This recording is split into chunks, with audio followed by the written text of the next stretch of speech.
আমি বলি, নিজেদের সংস্কার করেছেন কি? ৭১-এ হাজার হাজার লক্ষ লক্ষ মানুষকে হত্যা করেছেন, মুক্তিযোদ্ধাদের হত্যা করেছেন। ওদের বাড়ি হানাদার বাহিনী চিনত না, ডেকে ডেকে নিয়ে চিনিয়ে দিয়েছেন। কত মা বোনের সম্ভ্রমহানি করেছেন। মাপ চেয়েছেন? মাপ চেয়েছেন? ঘরে ঘরে গিয়ে মাপ চেয়েছেন? এখন বলে সংস্কার চাই। সেদিন ওনাদের আমির সাহেব কদিন আগে একটি পত্রিকার সাক্ষাৎ দিতে গিয়ে বলেছেন ৭৭ বলতে ভয় পায়, লজ্জা পায়। বলে ৪৭ থেকে এখন পর্যন্ত আমাদের কর্মকাণ্ডে যদি কেউ কষ্ট পেয়ে থাকেন তার জন্য আমরা দুঃখিত। Is it a matter of if? এটিকে যদির বিষয়?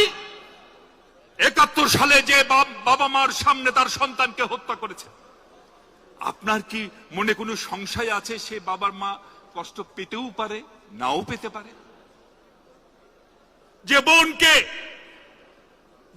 যে তরুণীকে ডেকে নিয়ে যে ক্যাম্পে দিয়ে এসেছেন, দিনের পর দিন সেই তরুণীর উপর পাশবিক অত্যাচার চলেছে। সেই তরুণী যখন সন্তান সদ্ভবা হলেন তখন সে তরুণী আত্মহত্যা করেছে। বাংলাদেশে এরকম আত্মহত্যাকারী বহু নারীর নাম আমরা জানি। আপনার কি ধারণা সেই নারী যিনি আত্মহত্যা করেছেন তিনি কষ্ট পেয়েও আত্মহত্যা করতে পারেন অথবা সুখী হয়েও আত্মহত্যা করতে পারেন? কারণ আপনি ইব বলেছেন। যদি ভণ্ডামি সব ছাড়েন, ৫০ বছর কিন্তু বেশি পুরনো দিন ঘটনা নয়। এই জাতি কিন্তু ডিমেনশিয়ায় ভুগছে না। জাতির সব খেয়াল আছে। জাতির যে দেশই আপনারা চান নাই, যে রাষ্ট্রই আপনারা চান নাই, আপনারা আবার তার সংস্কার চান। আহারে, মনে রাখবেন এ দেশ কিন্তু মুক্তিযুদ্ধের ফসল। আমরা জিয়ার সৈনিকরা তা বিশ্বাস করি।